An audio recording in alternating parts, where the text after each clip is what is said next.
Nung sakupaan niya sakpo ng mga aswang, ikaw ang nakaligtas. Abay, planado yun, sir. Planado lahat yun. Seryoso ka ba sa sinasabi mo? Hindi mo alam kung anong kaya ng mga aswang, hoy! Wala yung laki mong yan sa mga yon! Ayos na ang buhay ko. Pero dahil sa antigong siksik na ito, nagkakulong lahat. Ang daming nadamay!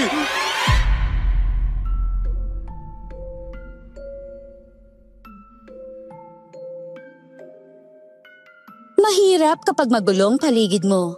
Kahit gusto mo ng katahimikan, madadamay ka pa rin sa problema ng iba. Pero ang buhay ay sadyang may kasamang hiwaga sa kabila ng mga problema. Magandang araw po sa inyong bumubuo ng channel na ito. Sa panahon ngayon, na isa sa mga libangan ng kapitbahay ko ay ang manood at makinig ng mga kwentong aswang at kababalaghan sa YouTube. Nakumbinsi rin niya akong subukang magpadala ng sulat dito sa inyo.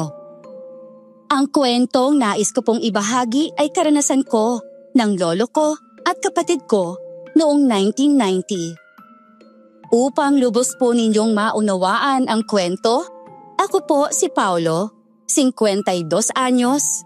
Sa tulong ng aking kapitbahay ay nabuo at naipadala ko itong sulat ko. At ito ang aking kwento.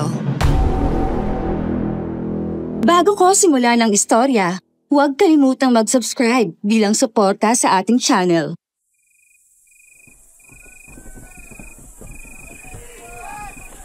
Ay, naku, pambihirang buhay naman to eh. Nandito na naman tayo sa gabing hindi makakatulog. Ay, baka mamaya eh may biglang habulan at putukan na naman sa paligid eh. Ay, naku si Lolo talaga. Parang manok na nagpuputak eh. Ay, naku, nagising na naman tuloy ako. Ay, nandyan na naman yung mga sundalo sa kabilang barangay eh. May tutugisin na naman daw na mga rebelding nasa bundok. Eh, panyagi daw na dudukutin na yung mga yun eh. Yun ang sabi nila. Ay, naku Lo. Pabihira naman po kayo, ano? Eh, kailan pa ba natahimik ang paligid natin dito? Eh, alam niyo namang nasa bayan lang natin ang isa sa mga kampo ng military. Eh, kaya ganyan talaga dito, di ba? Di na po kayo nasanay eh. Kaya nga po kuya, tara na lang ho sa gubat ngayon, Lo, para makarami pa tayo ng banayan. Hinihintay ng bagong guro namin sa school na magdala ako noon eh. Paborito raw po yun ng mama niya, kaya ipapangsalubong pa raw po niya pag uwi niya sa Biyernes. Sige na Lo, lumakad na lang tayo. Eh di na rin naman ako inaantok eh. Basta hayaan na natin yung mga sundalong rebelde sa buhay nila. Tsaka may sarili din naman tayong laban eh. Di ba? Tsaka malayo naman sila. Hindi po yan naabot dito sa banda natin. Ayaw nga naman. Bakit ba tayo magpapapekto sa kanila eh no? Eh hindi naman nila tayo bibigyan ng makakain sa araw-araw eh kung hindi tayo kakayod ngayon. Kaya sige, ihandaan nyo na ang mga dadalhin yung gamit ha. Kukuha lang ako ng ibang balabal. Eh sayang naman kung maluma kada tong bagong bili ko eh.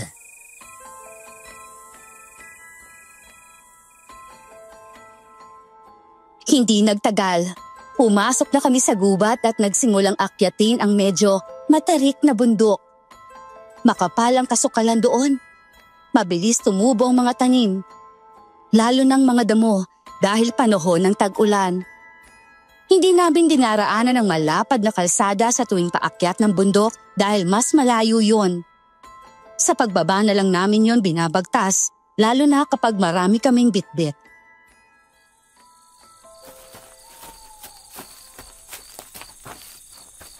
Ay, kahit tagulan na, itong mga mahilig sa gulo eh. Hindi talaga nagpapahinga. Eh baka hindi rin nila naisip na baka hindi lang tao ang makasalubong nila sa bundok kapag ganito. Ay, mangi-istorbo pa sila sa mga nilalang sa kagubatan yan eh. Naku Lo, hindi po nila iniisip yun. Eh, kasi matatapang naman po sila eh. Eh alam niyo po, kung ako lang talaga yung papayagan, gusto ko rin sana magsundalo eh. Di ba? Sundalo ka rin eh. Tapos uuwi kang bangkay sa amin. Abay, tindilan mo nga yung pangarap mo yan. Naku ka, Paulo, po ha. nakakaraos naman tayo kahit papano, hindi ba? Pero kung may pangarap ka talaga, pwede natin gawan ng paraan. Basta wag lang niyang pagsusundalo. Pwede ba yon? Kuya Pao, kahit gusto mo magsundalo, kung hindi ka rin naman nagtapos ng high school, malabo po talaga. Tsaka, hindi ka nga umaalis dito sa atin, di ba? Paano ka magiging sundalo niyan? Salin mo pa ako. Sige ka, mawawalan ka ng pambaon bukas.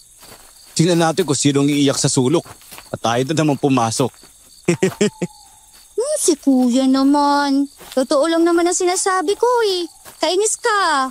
Lagi mo na lang akong tinatakot kapag ganyan ka. Ay, nako, kayong dalawa talaga eh. Ay, nalintikan na. Dinig niyo ba yun? Abay, putok ng paril yun ah. Hali kayo. Tumabi kayo't magtago kayo rito. Mukhang sa bandang itaas na nang galing yung putukan. Mahirap na. Baka madamay pa tayo. Nagtago kami sa malaking puno, hindi kalayuan mula sa aming kinaroroonan. Malapit na kami sa tuktok ng bundok nang marinig namin ang palitan ng putok ng baril. Hindi kami madalas nagpupunta sa bahagi na yon kung hindi lang namin natuklasang maraming banayan o kamanggeg doon. Masukal at madilim sa parte ng kagubatan na yon. At bali-balita pa ngang pinamumugaran yon ng mga aswang at kakaibang nilalang, lalo na sa tuwing gabi. Pastor! Bilisan mo na! Kailangan natin makatakas sa mga nilalang na yan! Mga pesto talaga! Iligtas niyo na lang ang sarili niyo, sir. May maiulot pa kayo na hindi rebelde ang mga nakasagupan natin ngayon eh, kundi mga aswang. Sige na po! No, narinig niyo po yun? Aswang nga kalaban nila. Ako po, kaya nga mukhang mga sundalo sila. Pero ngayon, parang may ibang tumibay ang loob nila. Abay, hindi basta-basta yan. Lolo, natatakot po ako. Umuwi na lang po kaya tayo. Takpan mo lang ng mabuting tenga mo, Apo. Hindi pa tayo pwedeng gumalaw. Abay, baka makita nila tayo eh. Mahuli pa tayo sa gitna. Abay, mahirap na. Pero bakit kaya mga aswang ang nakasagumpahan nila, Lo? Ewan ko rin eh. Pero kung umabot na sa ganyang putukan, abay, seryoso na yan ha. Hindi na yan biro.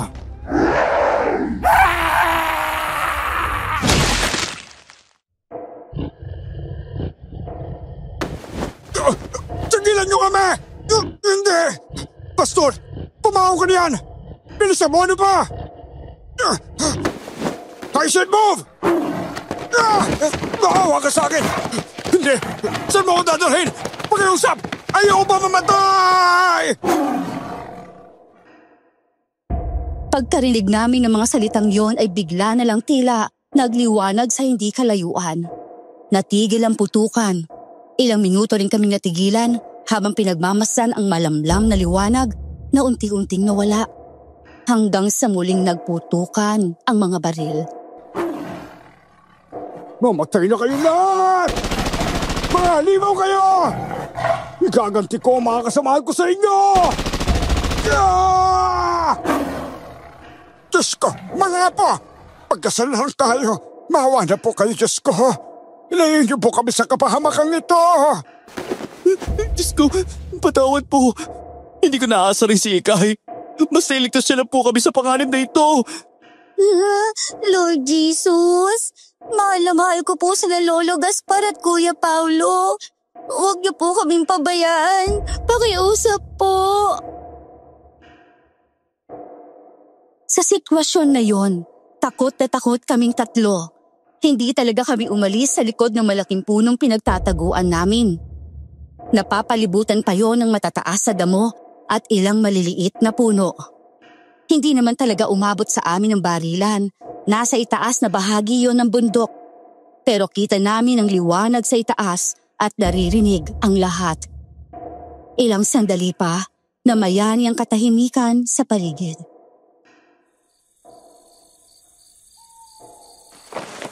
Mukhang tapos na yata. Teka, dito lang kayo ha. Sisilip lang ako sa dinaanan natin.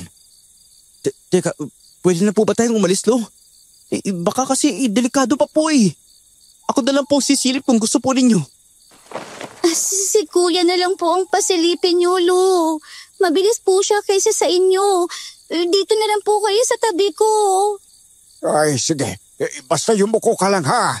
At huwag kang basta-basta dudungaw, Paolo. Opo, Lo, sige po.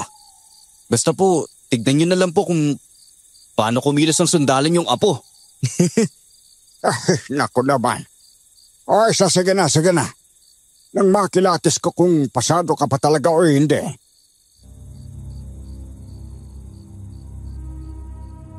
Siguro, magtataka o maiinis ang ilan sa inyo sa ginawa naming noon. Baka sabihin niyong, bakit hindi kayo umalis agad noong unang putok pa lang? Bakit pa kayo umakyat sa bundok? Alam niyo nang delikado. Pero sabi nga ng kapitbahay ko, kapag nasanay ka na sa tinatawag na false alarm at dahil na rin sa matitinding pangangailangan, ay naisan tabi namin ng takot. Mas pinili naming makipagsapalaran. At kung tatanungin ninyo kung bakit nagagawa pa naming magbiro sa gitna ng nakakatakot na sitwasyon na yon, pampagaan lamang po yun ng loob, lalo na't kasama namin ang bunsong kapatid kong babae. Oras na matakot kami ni Lolo, ay mas matatakot siya at mas malaking problema pa yon sa amin.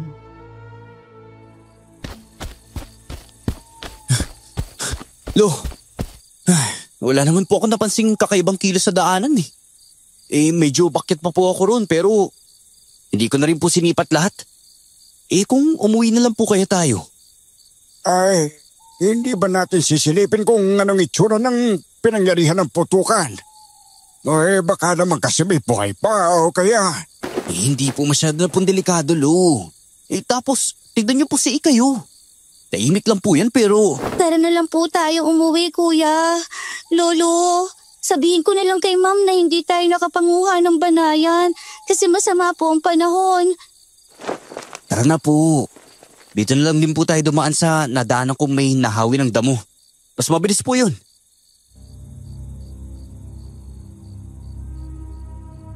Maingat pero may pagmamadali kaming lumabas mula sa pinagtataguan namin papunta sa mas malapad na daan pababa.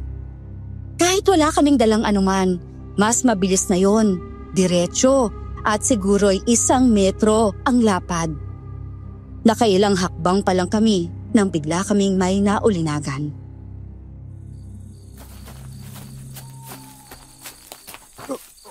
Tulong! Maawa kayo! Tulungan niyo po ako! Teka, narinig niyo ba yon? May humihingi ng tulong, mga po! Teka pero Lo, hindi kaya aswang po yun. Kasi isipin niyo po, yung bariyan na narinig natin kanina, may mapubuhay pa kayang tao dun kung aswang ang kalaban nila? Di ba hindi basta-basta tinatablan ng bala yung mga yun? Hindi ako masamang tao. Kaya maawa kayo. Teka, mukhang mahina na ang boses niya. Tara nga hanapin natin siya. Nakakakonsensang iwan na lang yun eh. Hindi man lang natin nasilip eh. Kung ano ang lagay niya. Sige na nga po. O Ikay, sa likod ka lang namin ni Lolo ha. Kapag hindi maganda ang sitwasyon, tumakbo ka na kaagad pababa ng bundok ha. Opo, kuya. Tingnan niyo po dun banda. Parang may gumagalaw po. Dahan-dahan naming nilapitan ang bahaging puro matataas ang damo. At doon, bumungad sa amin ang isang nakaunipormeng sundalo. Lalaki. Nakahiga siya roon habang hawak-hawak ang kaliwang kamay. Umuungol siya habang panay ang biling ng ulo. Tila wala sa sarili. Sir, kaya niyo po ba tumayo? Tutulungan namin kayo. Kaya lang ang laki niyo po palang tao eh. Lo, teka mukhang nagdedeliryo na po siya. Ano pong gagawin natin? Baka mabalian kayo ng buto sa laki niya kung aalalayan po ninyo eh. Naku naman eh. Diyos ko naman eh, pero kawawa naman kung iiwan na lang natin siya rito eh. Iniisip ko, baka siya yung naririnig natin kanina. Tapos siya lang ang natirang buhay. Sa grupo nila ngayon. Lo, may baon po akong tubig dito. Kung buhusan niyo po kaya siya o painumin, baka magising po siya. Ay, sige. Akin ang tubig mo. Sir, kung naririnig mo ko, hayaan mo lang ako ha. Paiinumin kita ng tubig at pupunasan ko rin ang mukha mo. Kabado man, matyagang inasikaso ni Lolo ang sundalo. Ako naman, nakamatsyag sa paligid habang nakatunghay sa kanila. Si Ikay ay tumulong na rin. Dahan-dahang pinupunasan ang sugat ng sundalo.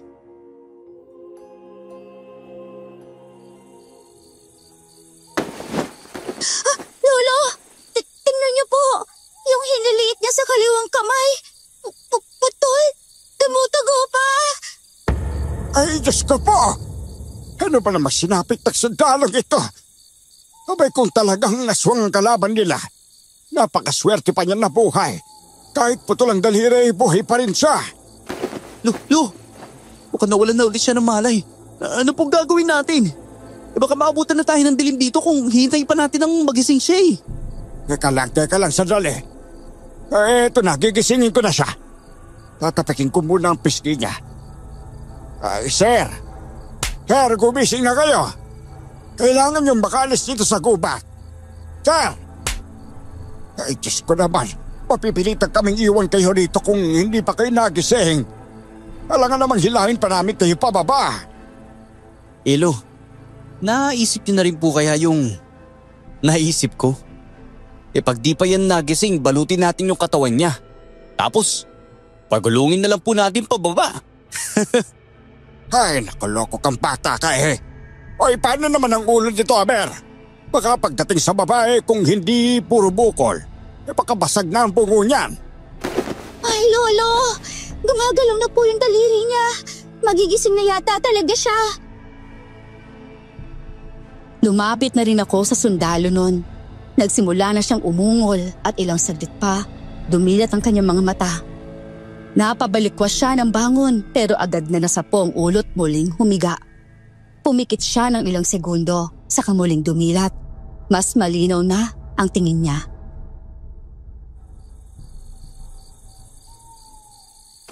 Ay, salamat naman sa Diyos, sir. Nagising na kayo. Abay kung ano-ano nang naisip namin gawin para lang maibaba kayo rito sa bundok eh. At madala sana sa bahay namin. Hindi naman namin po kayo kayang ibaba at buhatin sa laki po ninyo eh. Pagsamahin mo na rin lahat ng lakas naming maglolo. Abay kulang pa rin yun. Teka, nasa gubat pa rin pala ako. Pero, maraming salamat talaga sa inyo ah. Susubukan ko pong tumayo. Oy, Paolo. May ano pang hinihintay mo riyan? Alalayan mo na si Sir. Ay, dahan-dahan lang po kayo ha. Baka bigla kayong sumimplang eh. Ayos na po. Medyo nahihilo pa ako eh. Pero kakayanin ko. Ay, mabuti kung gano'n. Oy, kaya po, halika na. Pauwi na tayo. Ikaw naman ang namumutla riyan. Yung daliri po niya, Lo. Dumudugong na naman. Kukuha na lang po ako ng damong pwedeng pang-ampat.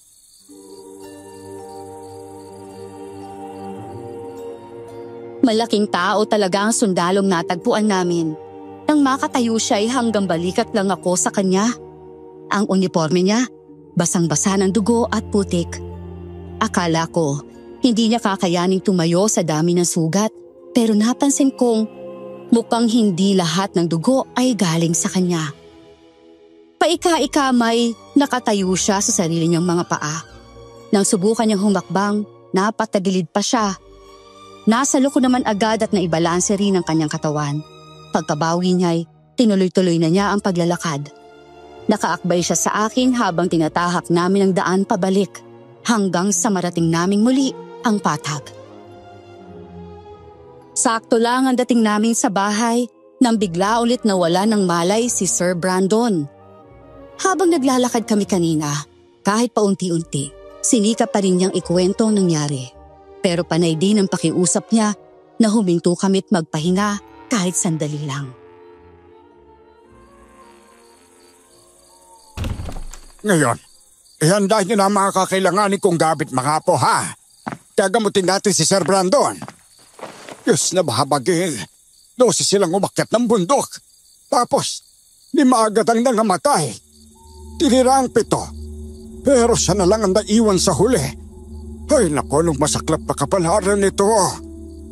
Naku po, masaklap nga po talaga, Lo. Sino ba ang maniniwala na aswang ang nakalaban nila? Tapos siya lang. Siya pa, na commander. Siya lang yung nag-iisang nakaligtas sa 12. Kaya nga sigurado kung ako ang nasa sitwasyon nila, abay baka nagpakamatay na rin ako. Heto na po ang maligamgam na tubig na may mga dahon ng sambong, Lo. Tsaka yung bimpo na rin po. Ay sige, ipatong mo na lang dyan sa mesa.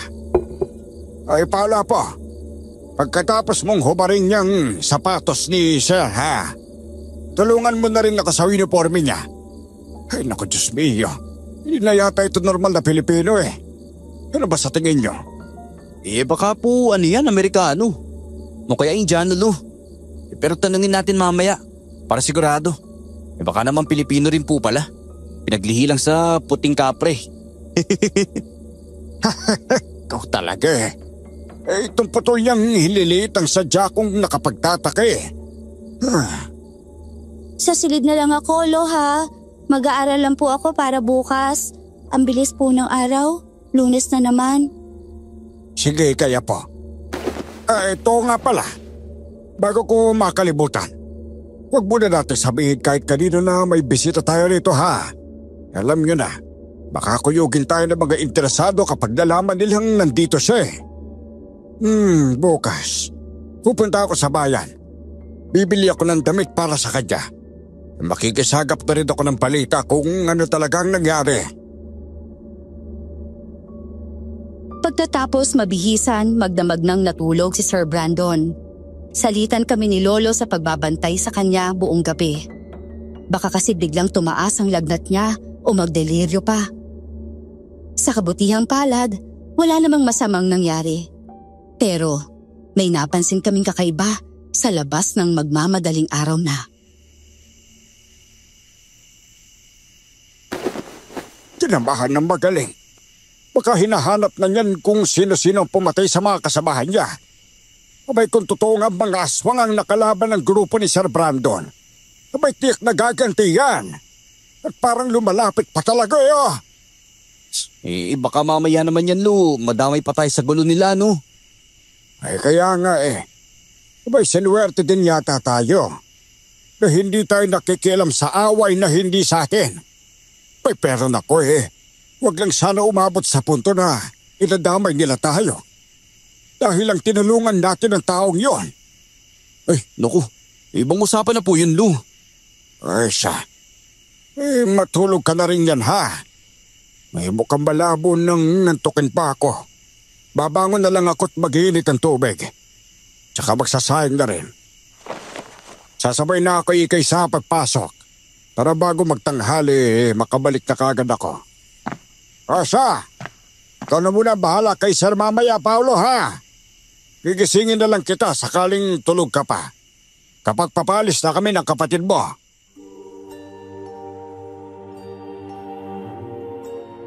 Hindi na ako sumagot kay Lolo noon. Ginupo na ako ng antok at nagsimula na akong humilik. Malalim ang tulog ko kaya hindi ko na naramdaman ang bumangon na pala ang katabi ko.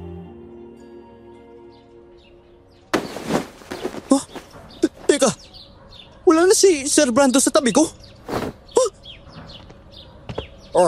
Ising ka na pala po. Palis na kami ni Ikay ha. Nasa labas siya. Nakikipag-usap kay Sir Brandon. Siya muna bahala rito. Sige po, Lo. Babangon na rin po ako. Ay, kumain na po ba si Sir? Oo, kumain na siya. Marami nga yung hinigop niya sa sinabawang gulay buti na lang at hindi siya mapili sa pagkain. Kung sa bagay, sundalo naman kasi siya. Oo nga po. Nako siya po. Ingat po kayo sa daan, Lo ha. Pabantayin niyo rin po si Ikay.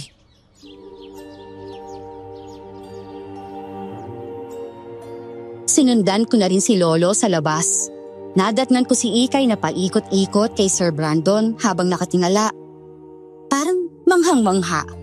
Lulundag-lundag pa siya, pilit inaabot ang ulo ng bisita namin.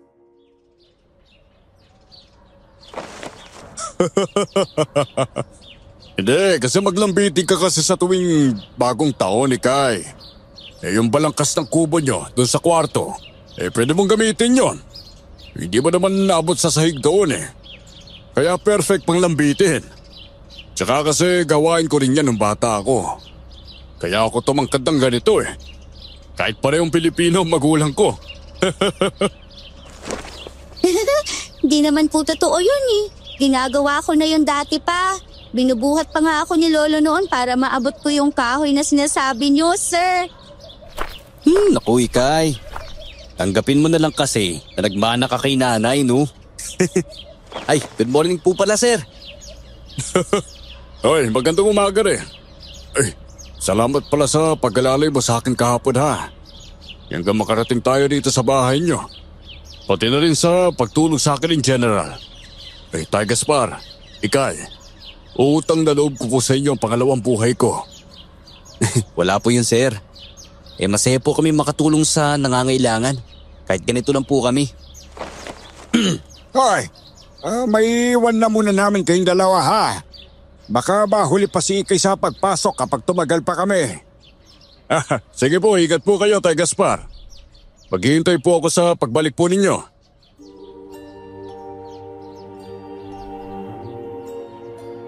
Sinundan namin sila ng tingin habang palayo na ang lakad nila ni Ikay.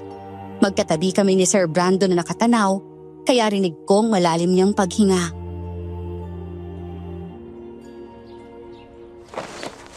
Ay, parang kahapon lang Nakipagsagupaan kami sa inaakala namin mga rebelde. Naku, walang iya. Nakakawala ng katinuan pag binabalikan ko, Paolo Bakit po ba siya? Horror po ba talaga yung nangyari? Putukan ng pot mga sigawang narinig po namin noon Hindi lang putukan yun, Paolo. Malalang buwis buhay. Naku, anak na. Di ko na talaga alam kung anong tamang salitang gagamitin ko kung magmumura ba ako. Kaya wag na lang.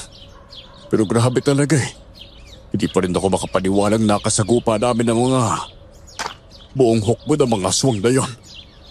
Aswang po talaga yun, sir? Wala man lang pong nag-abiso sa inyo na yun ang makakasagupa po ninyo.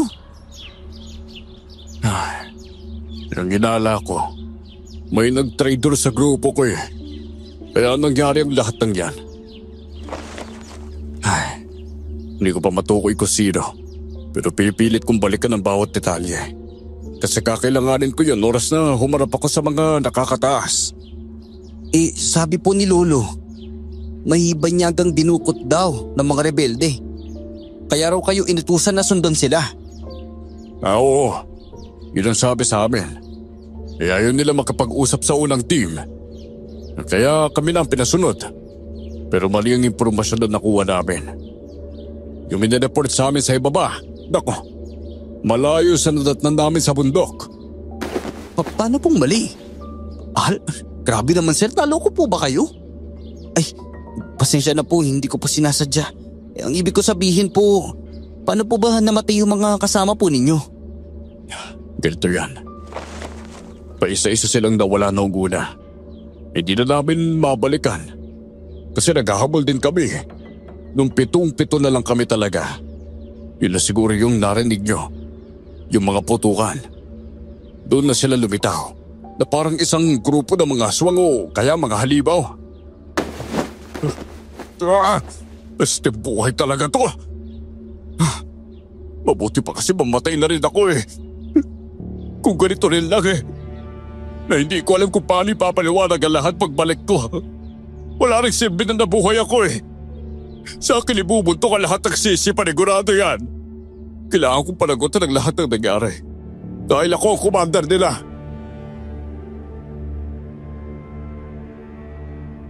Ako ang hindi makapagsalita nung una. Hindi ko man lubos sa maintindihan ang bigat ng problema ni Sir. Ramdam ko ang bigat na nakaatang sa balikat niya.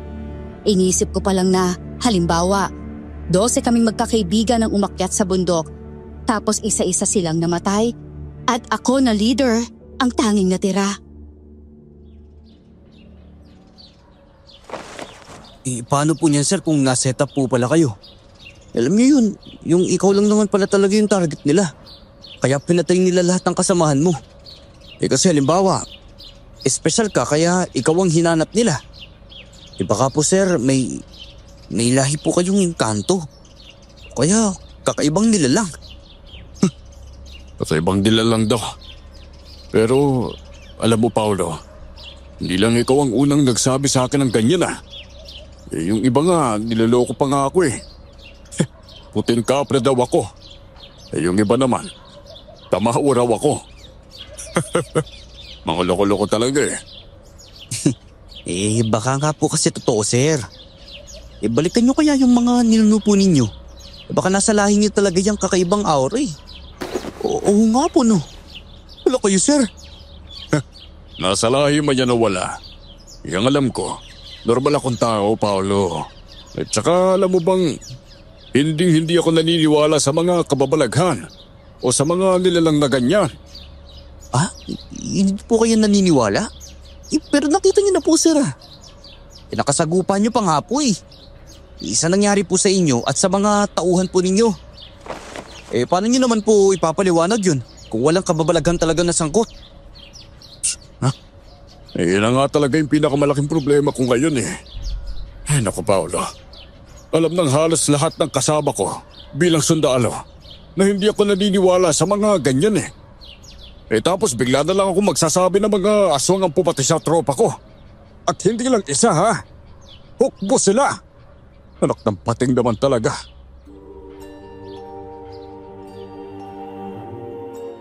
Nasipa ni Sir ang malaking lata ng gatas na nasa paanan niya. Ginagamit yun ni Ikay sa pagtatanim ng bulaklak, pero sa laki ni Sir at sa lakas ng sipa niya, tumilapon yun sa kalsada sa labas ng bakuran namin. Ay, lata! Hoy! Ano ba naman kayo riyan, Paulo? Papatayin niyo ba ako sa gulat, ha? Tinapunan niyo pa talaga ako ng ganito kalaking lata. Naku po, patay kang Sir Brandon ka. Sir, ano po ba kayo? Muntik yun ang matamaan si Aling Aida Ay naku, sir, talaga. Antari pa naman po dun. Naku po, ate. Pasensya na po talaga hindi ko po sinasadya. Promise po, patawad po. Hoy, ikaw. Sino ka ba, ha? Bakit mo sinipa yung lata? Kung natamaan ako, ha? Ay, sos! Kalaki mong tao, asal bata ka naman. Ate, teka lang. Nagkita na po ba tayo dati? Anong sabi mo? Hoy, lalaki, hindi kita kilala at lalong hindi kita nakita kahit minsan. Aba, kaya mo yata sinipa ang lata papunta sa akin Dahil gusto mo magpapansin, Ay mahiya ka naman sa sarili mo, hoy!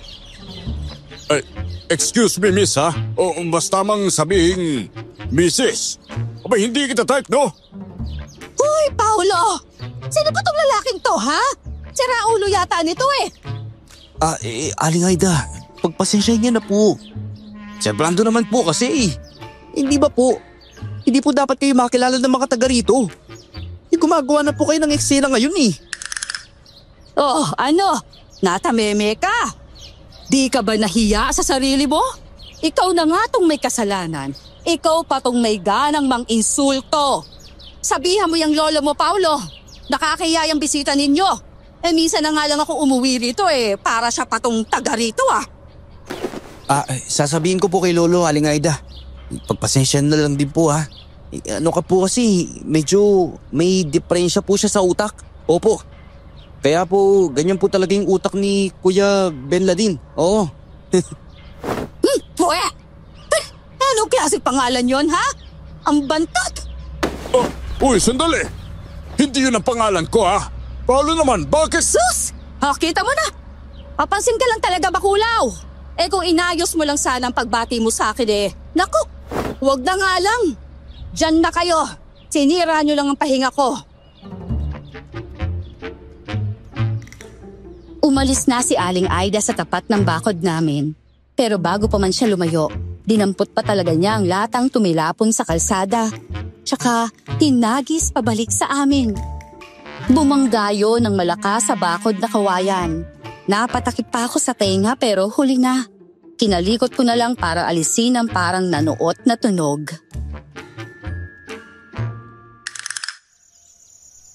Ay, naku, pambira ka talaga, Paolo. Hindi ko alam kung kukutusan kita o yayakapin kita eh. Nako sir, kung babalikan natin ang punot dulo niyan kasalanan niyo na rin naman po eh. Kayo pa yung unang sumipa ng lata na ikinagulat ni Aling Aida. Kayo naman po. Oo nga, siguro nga. Pero seryoso yung tanong ko kung nagkita na kami dati. Talagang parang nakita ko na siya nito lang eh. Yun lang, hindi ko talaga matukoy kung kailan ko siya nakita. Ay, naku, sarap pukpukin talaga ng ulo ko. Ay, buisit. Oo sir, awat na po. Hindi solusyon sa problema yung pagsuntok sa sarili. Ano ba yan? At sigurado, hindi ugali ng matinong sundalo, no? Lalo na kung commander ka pa. Ay, Paolo, sa tingin ko, naaalala ko na yung kung saan ko unang nakita yung Aida na yun. Po? Sigurado po ba kayo dyan, sir? Saan po kung ganun? Tara, doon tayo sa loob. Doon na lang natin pag-usapan. Ay, sige po. Mauna na po kayo.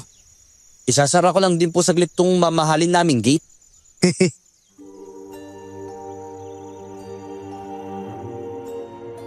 Dali-dali kong nilagyan ng harang na mahabang kawayan ang tarangkahan namin na gawa rin sa kawayan.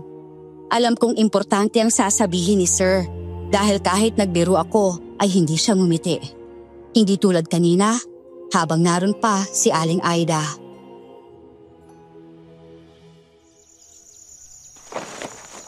Kamukha po niya ang isa sa mga aswang na umatake sa inyo. Paano po nangyari yun, sir? Si Aling Aida po, nagtatrabaho sa bayan. Sa mismong bahay po ng mayor siya, labandera. Di ko rin talaga alam eh. Pero basta, nakatinginan kami noon habang lumilipad siya. Para siyang taong ibon. Maganda siya pero talagang nakakatakot yun. Nanlilisik ang mga mata niya, tsaka may pangil. Mandurugo po yun kung ganun, sir. Pero sir, paano naman po nangyari na inatake kayo ng hukbo ng mga aswang kung umaga naman po yung engkwentro? Ewan ko nga rin, hindi ko alam eh. Basta ang pagkakaalala ko, pahapon na noong umakyat kami tapos inaabot na kami ng gabi. Gumamit pa nga kami ng flashlight noon. Pero yun, bigla na lang nagkandasira kahit bago naman yung mga baterya namin. Ay, naku sir, kailangan nyo na po yatang magtawas para malaman kung ano talaga nangyari sa inyo. Tawas? Yung bang nilalagay sa kilikili? Sir naman kumaganti na kayo sigurado po kayo, hindi nyo alam kung ano ang pagtatawas? Ano ba? Seryoso ko bata. Sabi ko sa'yo, hindi ako naniniwala sa mga kababalaghan eh. Kaya kasama na ron ang hindi ko pag-intindi sa mga salita o kaya gawain na may kinalaman sa mga ganon. Kaya sa tawas, wala akong iba naisip kundi yung pampaputi sa kilikili. Gumagamit din kasi ako noon eh. Kaya nga po sir, kailangan niyo magpaalbularyo. Baka may sira na po kayo sa tuktok yan eh. Tiningnan niya ako noon ng matalim. Kaya mula sa pagkakaupo sa tapat ng lamesa, tumayo agad ako at pasimpleng umatras.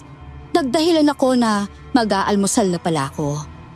Hindi lang rin naman basta-bastang dahilan yun kasi sa totoo lang, nakalimutan ko na talagang kumain ng agahan sa mga oras na yon. Habang hinihintay si Lolo na umuwi, hinayaan ko muna si Sir na mag-isa't makaidlip. Pakiisip sa mga nangyari, nagreklamo na rin siyang masakit raw ang ulo niya.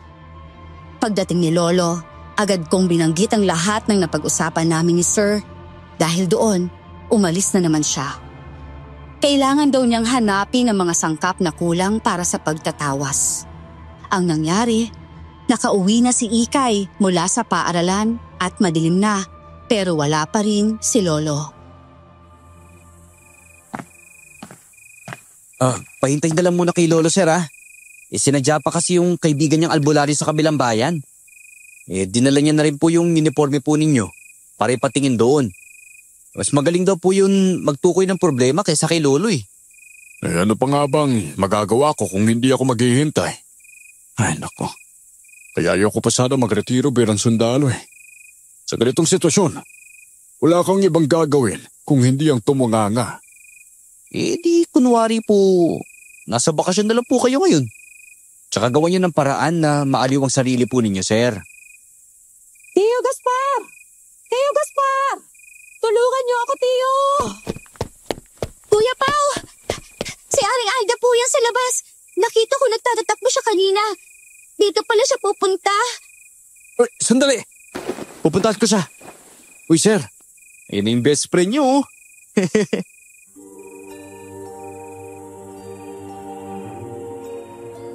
Lumabas ako para salubungin si Aling Aida.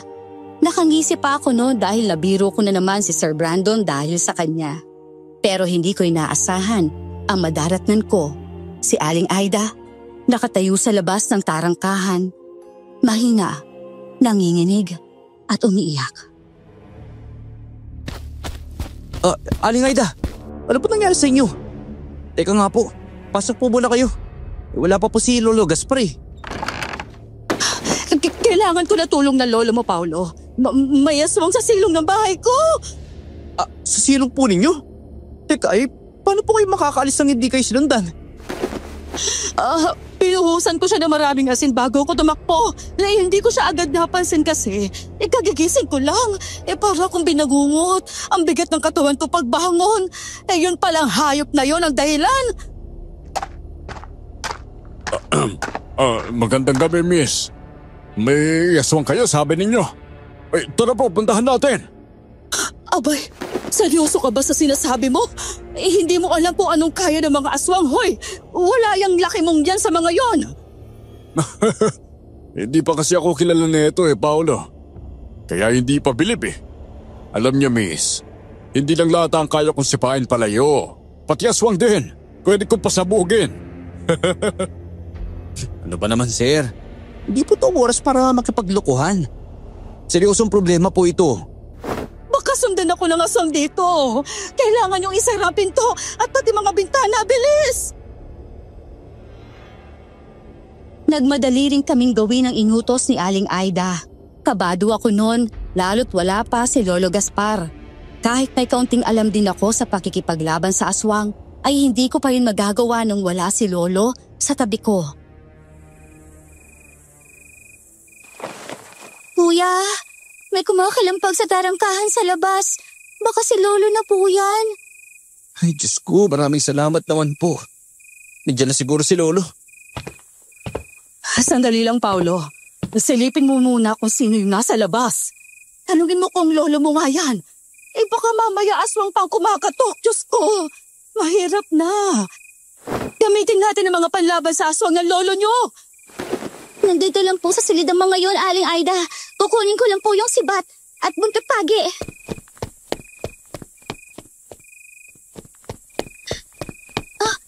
Eto na po. Hoy, ikaw lalaking may mabantot na pangalan. Itong sibat ang gamitin mo.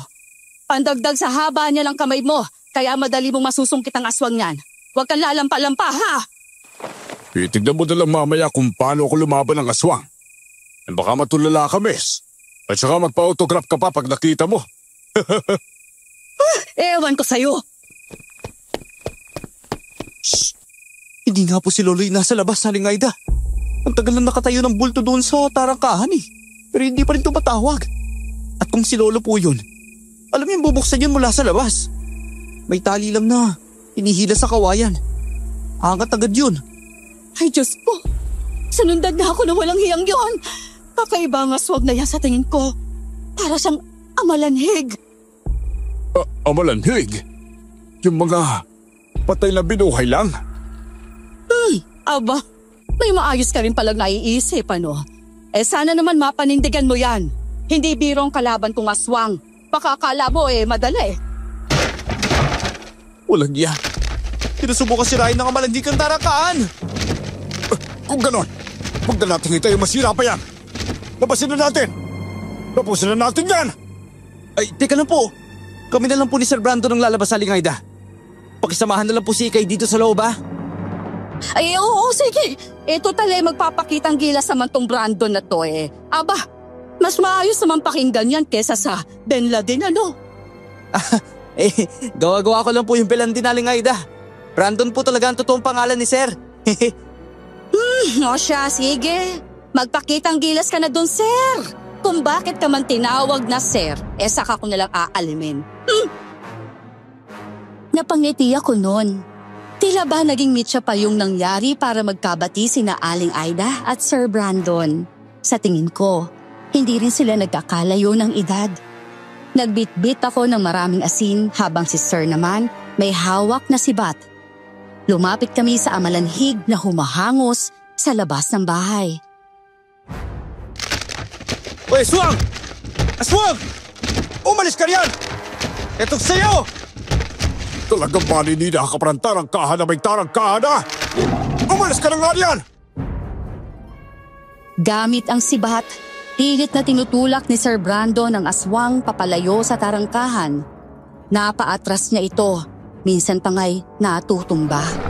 Pero muling bumabangon at kinakalampag ang harang. Hindi man kami agad masaktan. Alam naming oras na masira ang harang ay diretsyo na yon sa loob ng bahay. Itakin na natin ito, Paolo. O kaya, saksakin ng husto hanggang magkahiwa-hiwalay ang katawan nito. Ay, teka, sandali lang po, Sir. Kukunin ko lang po yung itak sa kusina. Ay, sige. Bilisan mo, ha? Tumakbo ko papasok ng bahay. Pero bago ako makarating sa kusina, may narinig akong huni. Hindi pang karaniwan. Pagtingala ko, isang malaking nilalang ang umiikot na sa ibabaw ng bubungan namin. Dumapo ito at humuni ng malakas. Mabilis akong kumatok sa pinto ng kubo at tinawag si Sir Brandon. Ter! Pumasok na tayo! May isa pang aswang! Nasa taas! Anak ng... Sandali lang, ha? Hindi ko mapaalis tong amalanhig na to eh. Pero tong ibong aswang na to, sisiguraduhin ko lalayo. Umalis ka riyan! Pinuntirya ni Sir Brandon ang nilalang sa bubong. Hinagis niya ang sibat at sapul ito sa pakpak. Gumulong ito sa bubong. Umikot kami sa likod ng kubo. Akala namin babagsak yun, pero walang bumagsak. Sa halip, isang tila nasasaktan na huni ang narinig namin habang pumapagaspas ito palayo. Tangan ang sibat ni Lolo sa pakpak nito. Anak ng... Tinangay pa talaga niya si Paolo! Naku po, nagot tayo kay Lolo niya, Sir Brandon! Ano, Ikay? Nandito na ako. Aba, sinong lalaki parang lasing na galing dito na at naglalakad palayo, ha? Ay, naku po, Diyos ko, salamat po. Nandiyan na si Lolo. Tara, Sir, salubugin natin siya. Mukhang umalis na rin yung walang hiyang amalanhig na yun. Lolo Gaspar! Nandito na po kayo! May mga aswang po na dumating dito sa amin. Ay, naku, sabi ko na nga ba eh. Kumulo ang lana na dala ko habang papalapit ako dito. May masamang nilalang na talaga. Lolo Gaspar, mano po? Ilo yung sibat niyo po eh. Ginamit ni Sir Brandon. Pinantaboy niya dun sa amalanhig pero hindi niya nakaparuan eh. Yung ibong aswang sa bubong, yun ang tinamaan kaso. Pasensya na po tayo, Gaspar, ha? Hindi ko na nabawi yung sibat po ninyo eh. Naiwan sa pakpak. Tinangay niya palayo. Naku po, nalintikan na. Abay, sayang naman yung antigong sibat ko na yon. Eh, pero di bali na. Tay Gaspar! Ay, magandang gabi po. Ay, sa wakas, dumating na rin po kayo. O, Aida. Ay, nandito ka rin pala. Abay, inabutan mo rin yata yung aswang, ha? Isa nga po yata yung nagdala ng aswang dito, Tay Gaspar eh. Hoy, Ben Laden! Anong pinagsarasabi mo riyan, ha? Akala mo ba ginusto kong sundan ako ng amalanhig na yon? Ay baka nakakalimutan mong ikaw ang dayo rito. At sa karanasan ko, ang aswang ang unang binibiktima, mga dayo. Teka. Nahuli na yata ako sa balita. Aba, isang araw lang ako nawala. Naku, Tay Gaspar, kung alam niyo lang kung paano ako binisit itong hindi ko na alam kung bisita o pasyente niyo ba to? Ay, ganun ba? Sige, pag-usapan natin mamaya pagkatapos ng hapunan. May birthday kasi si Parin Boloy eh. Pinabaunan ako ng lechon at pansit pa uwi. Akin na po yan, Lo. Gutom na po ako eh. Ay, siya, Paulo. Tulungan mo muna sa kusina ang kapatid mo, ha? Mag-uusap lang kaming tatlo. Ako, si Sir Brandon at si Aida. Dito muna kayo sa birha, ha? Mukhang seryoso si Lolo ah. Ano kaya yung balita niyang dala? Malamang masama, Kuya. Kung maganda yun, sasabihin na niya kaagad sa atin, hindi ba? Sana naman, wag namang mabigat ang problema. Maubos na yata ang mga mahal natin sa buhay sa pagtulong sa iba eh. Tapos tayo, may iwan na lang na ulila. Hindi na yata makatarungan yun.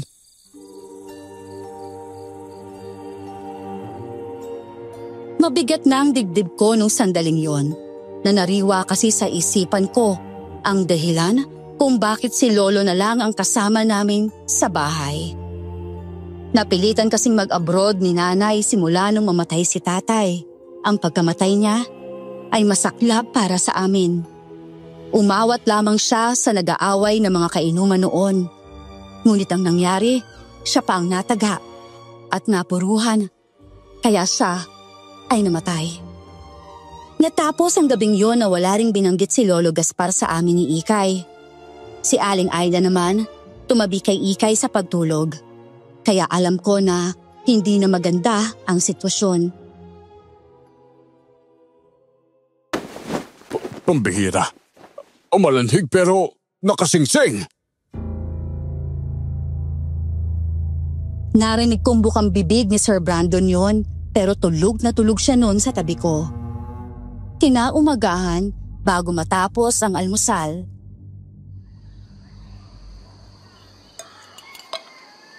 Sir Brandon, alam niyo po kagabi, may sinabi kayo habang tulog po kayo eh. Ha? Ako? Nagsalita habang tulog? Abay, imposible naman yun. Ang sarap nga ng tulog ko kagabi. Kaya baka hindi naman ako yun. Sir, aminin nyo na. Narinig ko rin mismo yun eh. Mamaya kapag natawas na kayo, malalaman ko rin ang tinatago nyo sa amin. Kami ng mga apo ko, tapat na tumulong at patuloy na tutulong sa inyo. Kaya naman sana maging tapat din kayo sa amin kahit papano. ako rin, handang tumulong. Basta wag lang akong pagsinungalingan. Tegas pa naman. May sinabi po kayong kamalanhig na may singsing, sir. Ano pong ibig sabihin nun? Nakita niyo po ba kagabi na may suot na singsing yung amalanhig? Pasensya na po kayo ha. Pero hanggang ngayon parang hindi pa rin matanggap ng utak ko ang mga totoong nangyari. Kaya tuwing natutulog ako, parang nananaginip po talaga ako na hindi ko rin alam kung alin totoo. Ay, siya sige. Pagbibigyan kita sa katuwiran mo yan, Sir Brandon, ha? Pero alam mo rin siguro na hindi maganda ang pagtatago.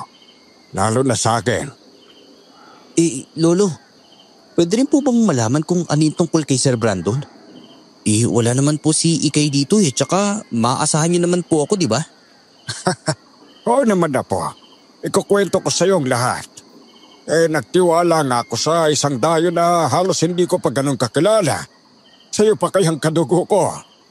Na pinalaki ko na parang sarili kong anak.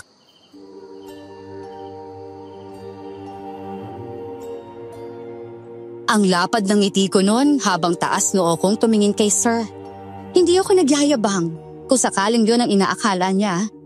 Ang totoo, ipinagmamalaki ko lang sa kanya na kahit magkaiba kami ng henerasyon, nariyan pa rin ang buong tiwala sa akin ni Lolo.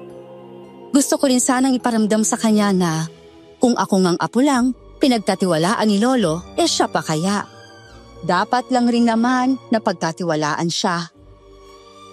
3:00 ng hapon, habang wala pa si Ikay, nagtungo kami sa bahay ni Aling Aida.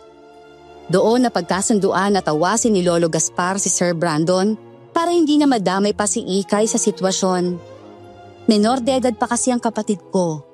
Si Aling Aida na muna ang sumama sa kanya pauwi ng bahay. May kadilimang pumapalibot sa'yo, sir. Inggit. Matinding inggit ang ugat ng lahat mula doon.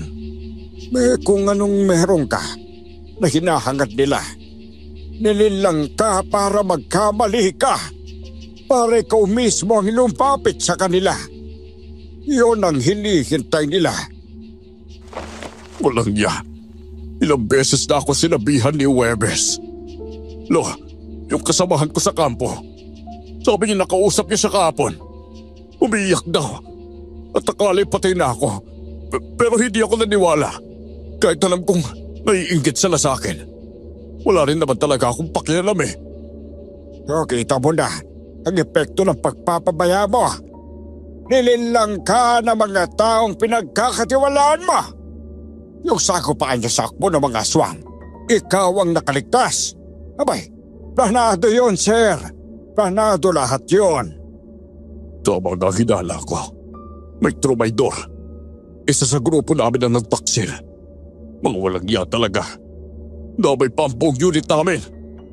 At totoo niya na may nakita akong tao. May suot siyang kumikinang na bagay eh. Sigurado po kayo, Tay Gaspar? Ako ho ba yan o ibang tao po? Sir, ipakaho yun yung amalanhig na may singsing. Yung nabanggit niyo pong habang natutulog po kayo kagabi?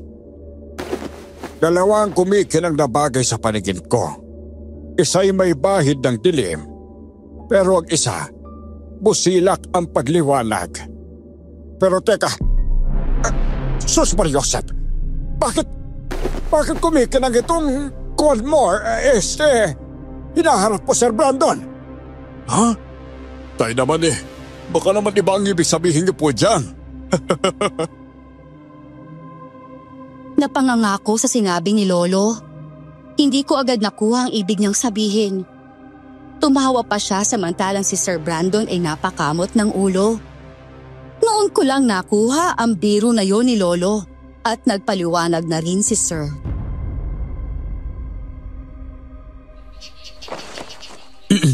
Ay, Tay Gaspar, may mahalaga lang po sana akong aaminin ngayon eh.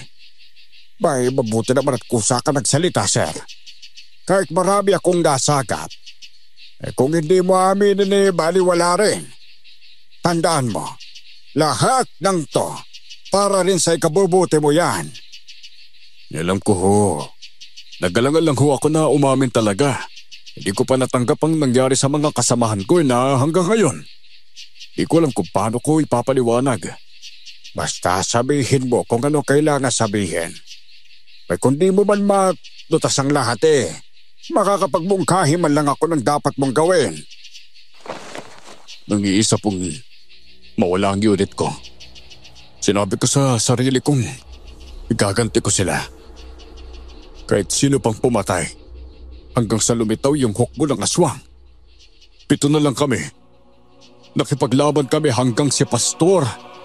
Si Hernan, alias Pastor. Siya na lang ang natira sa tabi ko. Ay, oo. Sir, narinig ko yung pangalang Pastor habang nagpaputukan po kayo. Kitang-kita ko talaga kung paano siya tinaga ng lalaking aswang eh. Puti ang buhok. Ngunit itim na itim ang balat niya. Pagkatapos si Pastor, ako ang sinunod. Nagmakaawa akong ayoko mamatay tapos… Sir, may nakita pa kaming liwanag doon. Ano po yun?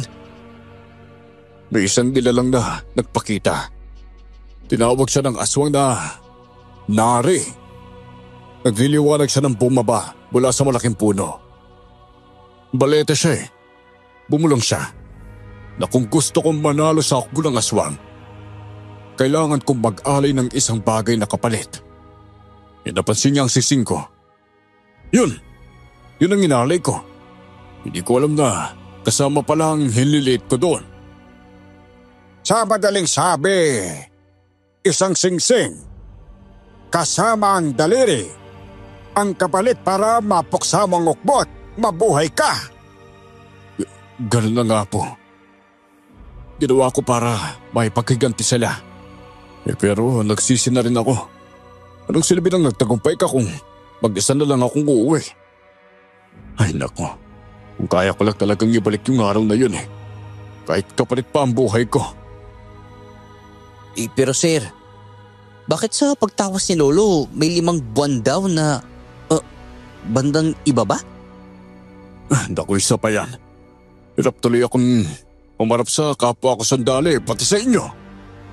Tay Gaspar, Paulo, bukang bibig ko noon na hindi ako naniniwala sa kababalaghan pero ang totoo, nagliliwanag doon. Ang antigong singsing na bigay ng lolo ko. Singsing? Inilagay niyo po sa ano niyo po, sir? Diyos Mayosek! Sir Brandon! Ang dami na naman paglalagyan. Bakit doon pa? Naku, hindi ho nakasuot doon, tay. Nakasingit lang sa waist pouch. Malapit dun sa hinaharap. Kaya siguro nag-reflect ang liwanag.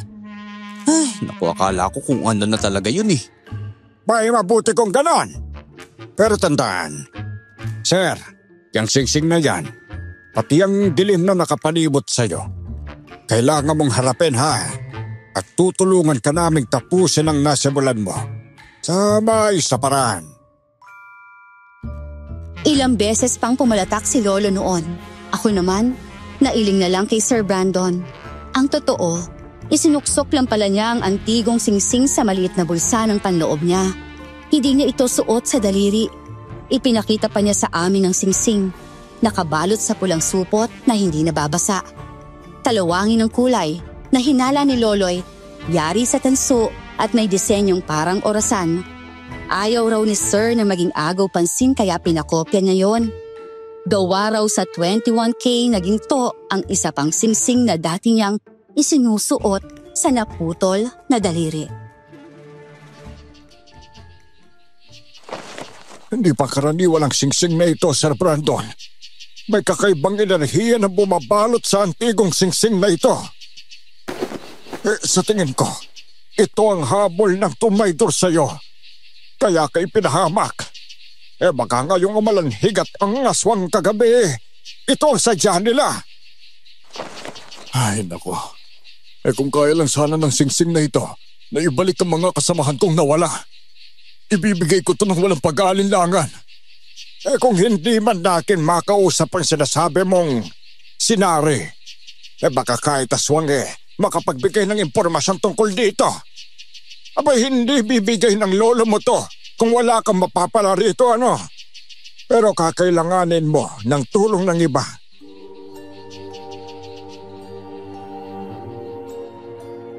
Doon ay naliwanagan kami, hindi lamang tungkol sa misteryosong liwanag sa harapan ni Sir, kundi pati sa kwento ng pagkawala ng mga kasamahan niya. Habang iniisip namin ang susunod na hakbang, dumating sina Aling Aida at Ikay, pawisan at hingal na hingal. Tay Gaspar! Diyos ko! Hindi kayo maniniwala. Pero kalat na balita, aswang daw si Tia Pidang at yung anak niyang si Hernan, yung sundalo na kauuwi lang. Isa na raw ang malanhig. Ha? Abay, anong klaseng balita yan, Aida? Napakatahimik mamuhay ni Pidang. Lagi lang naghihintay ng padala ng anak niya sundalo Teka, Aida. Hernan pa yung sinabi mo? Teka, yung itsura ba niya medyo payat? Di ganun katangkad at binasagang sipil ng bata dahil sa maliit niyang daliri sa kaliwang hinalak sa paa. Abat, paano mo nakilala si Hernan, Brandon? Tugmang-tugma yan sinabi mo. Huwag mong sabihin, isa ka sa mga nawawalang sundalo na umakyat ng bundok. Ako ang commander nila. Ako lang ang naiwang buhay. Teka, hindi totoo na kamag-anak ako ni Tatay Gaspar na naaksidente. At yung Hernan na sinasabi mo, kanang kamay ko, namatay siya mismo sa harap ko. Nagsinungaling ka pala? Paano yung nagpatawas ka para malaman ko aksidente ang nangyari sa'yo? Aba, hindi yan totoo, Aida. nagpatawa si Sir Brandon para malaman kung sino ang nag-traitor sa kanya. At para matukoy kung totoo bang aswang ang nakitang may hawak ng singsing. Diyos ko po, ang alam ko, hinahanap pa rin ng mga militar ang mga sundalong nawala sa bundok. Alam ko, hanggat hindi ko alam kung sinong nagtaksil at nagsabotahe noon, wala akong balak magpakita. Pero mga kasama ko, baka mga bangkay na lang ang nandun. Pero bakit boy si Hernan? Kitang-kita ko kung paano sa pinaslan ng aswang eh. Nako po, mukhang isang gabunan ang pumatay sa kanya. Base sa kwento mo. Kung patay na siya, ibig sabihin tama ang sabi nila. Amalanhig na si Hernan. Siya yung nakita kagabi. Sabi ko sa inyo eh, Ali Aide, kalat na sa school, may nakakita sa amalanhig. Kinari raw po ang nanay niya. Kinari? Teka, ano yun? Kasi yung diwata na tumulong sa akin laban sa mga aswang, pangalan niya Nari. Siya rin ang kumuha ng singsing, kasama ng hinliliit ko. Diyos ko! Ibig sabihin si Tia Pidang ang kinari. Matagal na yung nagpapakita sa bundok, nang bibiktima ng sundalo at rebelde. At ayon sa chismis, hinahanap niyang mahiwagang singsing na orasan, ari ng asawa niyang engkanto. Kaya raw nitong magbalik ng oras. Magbalik ng oras? Ganito ba ang itsura ng singsing na yon? Sus Mariantissima! Bakit? Diyan sa'yo yan, Branton. Alam mo ba kahit si Mayor hinahanap yan, gusto raw niyang bumalik sa nakaraan. Grabe, time travel? Teka, totoo yan, Aling Aida? Pwedeng balikan ng nakaraan? Hindi ko alam kung totoo, pero hindi yan basta-basta. Si Mayor, matinik na abogado yan dati. Kaya kung naniniwala siya, malamang may katotohanan. Kung totoo nga ang kaya ng singsing na yan, na ibalik ang nakaraan. Naku, ingatan mo yan, Sir Brandon. Ibinigay sa'yo yan dahil kakailanganin mo yan sa takdang panahon. At mag-ingat ka rin.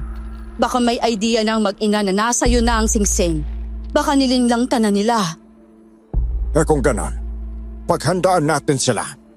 Abay hindi pwedeng mapunta na lang sa kanila basta-basta ang singsing. Kakailanganin mo yan, sir. Panigurado. Nang mga sandaling yon ay nagbulungan na lang kami ni Ikay habang nakikinig sa mga plano nila Lolo. Hindi ko napigilang sabihin, sana nga maraming singsing na may kakayahang bumalik sa nakaraan. Para mabalikan ko na rin yung araw na pinatay si tatay. Baka pwede pa namin siyang mabuhay muli. Tila naghintay lang rin ng tamang pagkakataon sina Lola Pidang at ang amalanhig niyang anak. Ilang araw na ang masamang panahon, lalo pa noong gabi na yon. Sa mga lugar tulad ng sa amin sa kanlurang bahagi ng bansa, kahit walang bagyo, kayang dalhin ng habagat ang delubyong hindi mo inaasahan.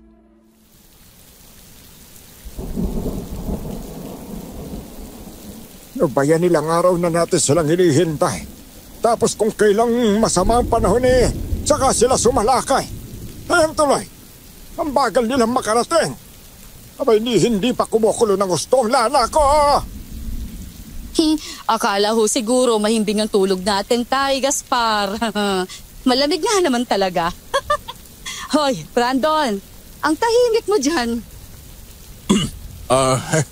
Iniisip ko kung paano epekto ang singsing mabuti sana kung magsasabi ng totoo yung kinari. Siya na pangangunang nanloko, hindi ba? Nakoy, totoo niya yun. Gusto rin niyang mabuhay ang anak niya Abay, hindi ko man lubos na kilala si Pidang. Pero sigurado akong mahal na mahal niya si Hernan. Lo, yung lana sa silid ko umapaw na. Tapos may pangit na tunog sa labas. Parang may tumatawa, pero hindi ko maintindihan. Dito rin po, Lo. Grabe ang lakas ng pulo ng lana. Sa balang likuran yata sila dumaan. Paghanda na kaya. Iyata't hindi lang mag-ina ang dumating. Umuulan na noon. Malalakas ang kulog at kidlat na sumisingit sa katahimikan. At sa tuktok ng bubong namin, kalabog. Isang malakas na tunog ang yumanig. Maya-maya'y parang nilalagari ng tarangkahan. Sumisigaw si Ikay mula sa silid niya. Sisirain po nila ang bintana, Lo. Sinisipa ng aswang na parang unggoy ang itsura. Nakakatakot po. Huwag kayong lalabas ng bahay. Kami na ni Sir Brando nangaharap. Susubukan kong kausapin ang kinari. Si Bidan. Tara na, sir. Mag-ingat po kayo, Lo. Binuksan ni Lolo ang pinto. Hawak niya ang itak sa isang kamay. Si Sir Brando naman, may 2 pares ng nunchaku sa magkabilang kamay. Parang 2 pinutol na patpat na pinagdikit ng maikling kadena. Ipinakita niya sa akin kung paano gamitin yun nung isang araw. Hinawakan lang niyang magkabilang patpat at tapos binitiwan ng isa at winasiwas ng mabilis. Pabilisan ng kamay ang laban doon. Masakit kapag tinamaan ka. Bidan! O kung sino ka bang kinari ka, magharapan tayo! Mag-usap muna tayo. Hindi kailangan magpatayan kung pwede naman sa ayos. Gusto ko lamang mabuhay ng tahimik kasama ang mga apo ko. At saka, ako naman nasadya nyo, hindi ba? Mag-usap na lang tayo. Wala nang kailangan pang masaktan. Mula sa bubong, may tumalon. Bumagsak sa harap mismo ni Sir Brandon. Nakatalikod noon si Lolo. Magkatalikod kasi ang pwesto nila. Paikot ang galaw, laging alerto, handa kung saan man manggagaling ang panganib. Nagkita na naman tayo, binata. Pagkatapos mo kami bigyan ng peking singsing, may lakas ka pa ng loob na humarap. Aba, hindi ko na kasalanan kung akin ang singsing na hinahanap ninyo. At huwag niyo akong sisihin sa panlilinlang. Kayo ulang ng loko. Kayo ng anak mong itinuring kong kaibigan. Hindi mo alam at tiniis naming mag-ina para hanapin ang singsing na yan. Kaya ibalik mo na yan sa akin. Ay, teka. Ibalik mo muna ang mga buhay ng sundalong kinuha mo. Hindi maaari! Gagamitin ko ang singsing para makabalik ako sa nakaraan. Para mailigtas ko ang asawa ko. At isa pa, hindi nyo naman alam gamitin yan. Hindi ba? Hindi daw. Kikiskisin ko lang ang ibabaw nito. Lalabas na ang mahiwagang lagusan. Sigurado ako doon. Hindi. Subtil sila. Kailangan natin makuha ang singsing. Ay, matalino talaga siya, ano, Paolo? Ay, kung hindi lang talaga pangit yung unang pagkikita namin ni Brandon. Lalong lumakas ang ulan. Sunod-sunod ang kulog at kidlat. Nagsilbing ilaw sa dilim, kaya kahit paano, nakita namin ang mga nangyayari sa labas. Nakapasok na sa bakuran ng amalanghig at agad itong ipinagtatataga ni Lolo Gaspar. Isara natin ang pinto, Aling Naida! Nakita ko nung aswang na lumulutang! Sige, isara mo na. Lalabas ako. Patitikimin ko siya ng harina na may asin. Aling Aida, ingat po kayo ha. Sana po gumana yung experiment natin. Ikay, tingnan mo! Dumadami ang mga aswang. Kahit napatumba na ni Lolo yung amalanhig, bumabangon pa rin oh! Tapos may mga kasunod pa! Baka mga dating kasamahan ni Sir Brandon yan na ginawang aswang! Hala, baka nga, kuya. Basang-basa na silang lahat sa ulan pero parang hindi sila napapagod. Tingnan mo dun oh!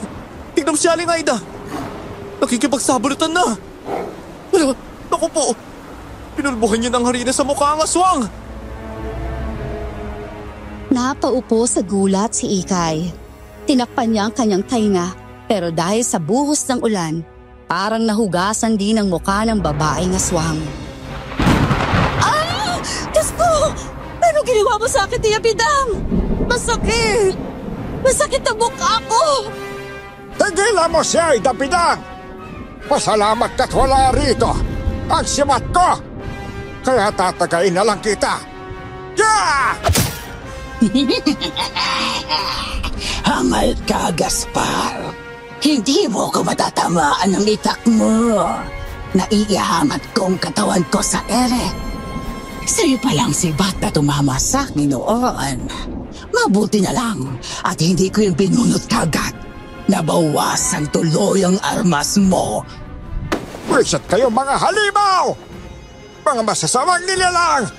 Ibabatok ko na lang sa inyo ang itak ko! Hindi basta ang pagbatong ginawa ni Lolo Gaspar sa kanyang itak. Parang sundalong may tsak na puntirya. Buong puwersa niyang inihagis ang patalim. Nakaiwas man ang aswang, ay nadapesang ito sa balikat na siyang lalong ikinagalit nito. Bumagsak ang itak sa bubong, gumulong at nahulog sa lupa malapit sa pintuan. Pasimple akong sumilip at binuksan ang pinto. Kinuha ko agad ang itak. Walang nga ka talaga, Gaspar. Tinungtirya mo talaga ako. Tarbondon! Kiskisin mo na ang singseng! Dumarami na sila! Hoy, sundalo! Walang magkikiskis ng singseng. At bakit naman hindi, ha? Ginawa mong aswang at amalanhig ang mga kasamahan ko! Gusto mo pati ako? Patayin ang sarili kong grupo!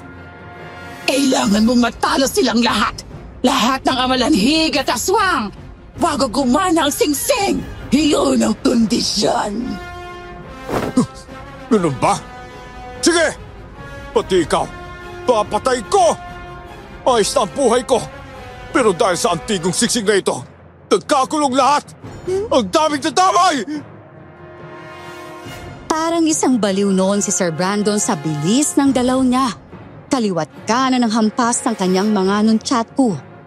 Sinubukang lumapit ng lumulutang makinari pero hindi makalapit. Sadyang maliksi si Sir Brandon. Ngunit biglang tinuyog ng mga amalanhig si Sir Brandon at doon ako naglakas loob. Bitawin niyo siya! Puputulin ko ang mga kamay niyo! Peste kang bata ka? Nakikisali ka pa, ha? Ako harapin mo, Tia Pidang. Marami pa akong pulbo rito.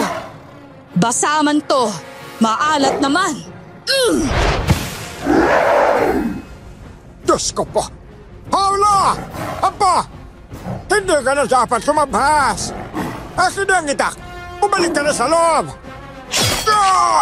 Uubusin ko kayong lahat! Magkamatayan ako, magkamatayan! Nabigwasan ako ng isa sa mga kalaban ni Sir Brandon at tumilapon ako. Nauntog pa yata ako sa matigas sa paso. Biglang lumabong paningin ko. Nahihilo ko. Pero ang malamig na ulan sa mukha ko, yun ang nagpapanatili sa aking nagising. Wala akong ginawang masama sa inyo! Naging makatwiran ako, Commander! Pero dahil sa pesteng anting-anting na ginamit ko, napahamak tayong lahat! Kaya ang mabuti pa, mamatay na lang tayong lahat!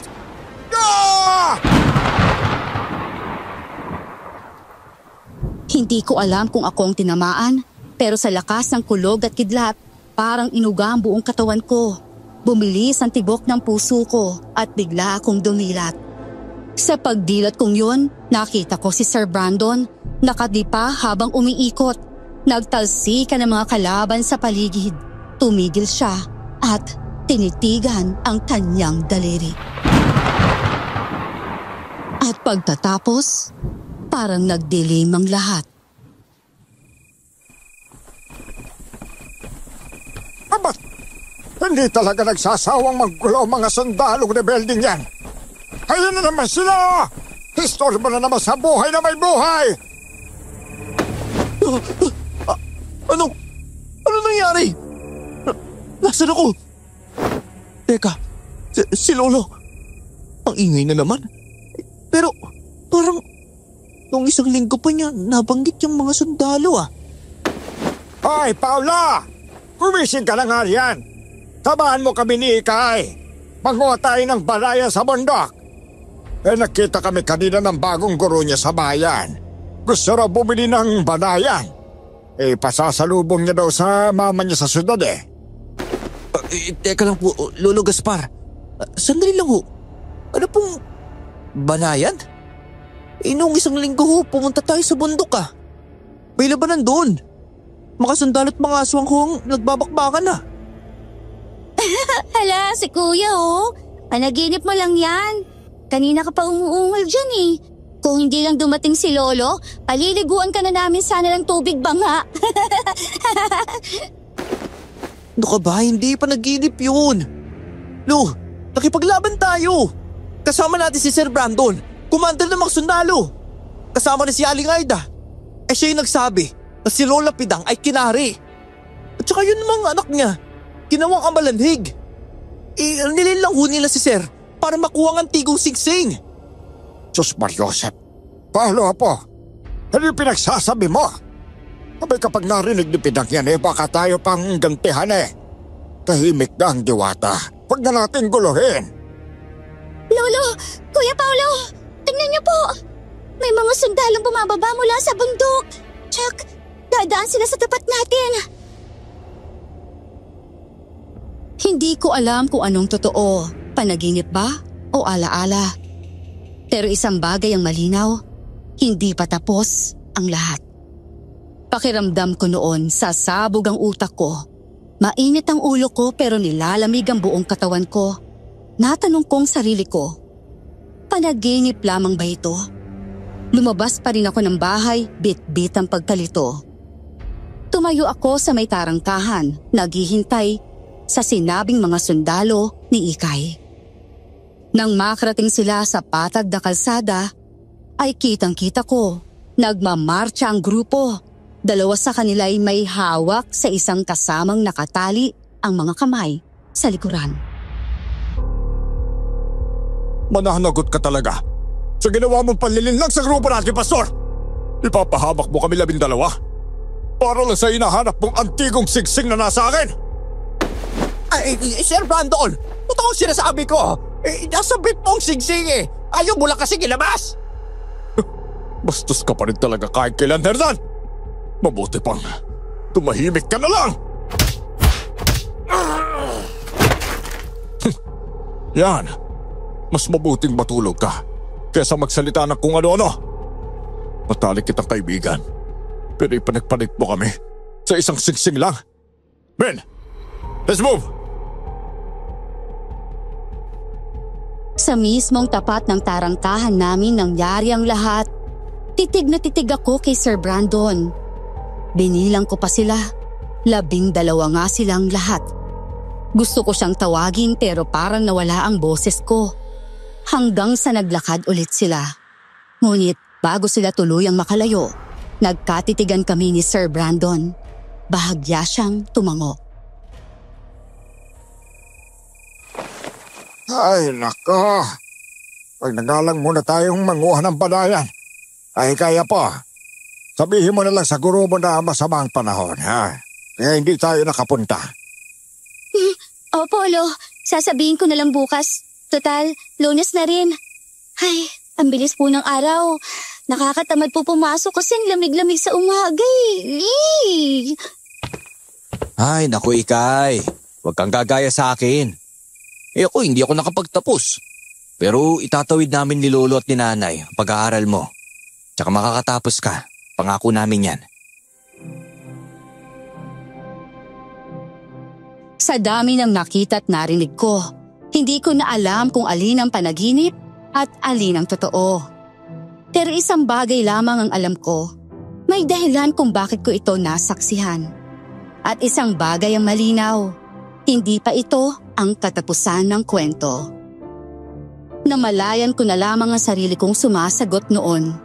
Hindi ko alam kung ano talaga ang nangyari. Basta't pakiramdam ko na ulit lang ang mga pangyayari. May mga nabago. Pero parang naranasan ko na ang mga ito bago pa man dumating ang araw na yon. Isang hapon, dumaan si Aling Aida sa bahay. Paulo, nariyan ba si Tay Gaspar? Magpapatawa sana ako eh. Pakiramdam ko kasi ginayuma ako ng pesteng sundalo na yun eh. Nagayuma po po kayo ng sundalo. Ano pong pangalan niya? Brandon po ba? Abay, paano mo nalaman? Pero hindi naman ganyan ang totoo niyang pangalan kundi Ben Ladin. Ben Ladin ho? Sigurado po kayo? Aling Aida. Teka, yung sundalo ba na yan matangkad po tapos maputi? Nakakala mo Amerikano o puting kapre? Abay, teka nga lang, Paolo, ha? Nakakahalata na ako sa'yo eh. Isa ka ba ron sa mga palihim na pumasok sa bahay ni Mayor nung birthday niya? Kaya alam mo mga yan, ha? Umamin ka sa akin. Naku, hindi ho Anong gagawin ko kina Mayor po eh? Ang layo-layo nandito sa atin. Umayos-ayos ka nga sa mga ginagawa mo, Paulo.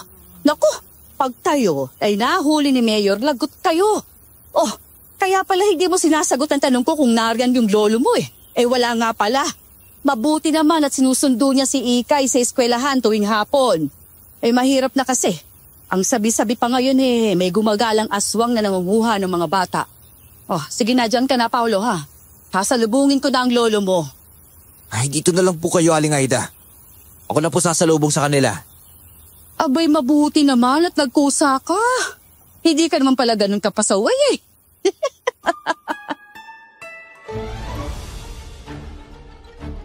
Nang araw na yon, napatunayan ko na kahit nag-ibang sitwasyon, may mga pangyayari pa rin parang hindi tuluyang nawala.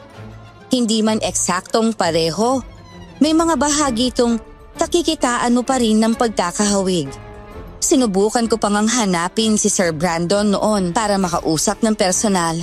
Tanungin sana kung nagamit nga ba niya ang antigong singsing na pinaniniwalaang kayang bumalik sa nakaraan o kung ano man ang ginawa niya para magbago ang takbo ng mga pangyayari at mailigtas ang mga kasamahan niya. Pero ayon kay Sir Hughes, isa sa mga kasama niya sa kampo sa bayan ay nadestino na raw sa ibang lugar ni Sir Brandon. Hanggang ngayon, tuwing naaalala kong bahagi ng buhay kong yon, hindi pa rin ako makapaniwala. At sa tuwing nangungulit ang mga anak ko na magkwento ako ng kababalaghan, ikinukwento ko na rin sa kanila ang karanasan na yon. Salamat po sa inyong pagbasa sa aking sulat. Hanggang dito na lamang po. Lubos na gumagalang, Paulo.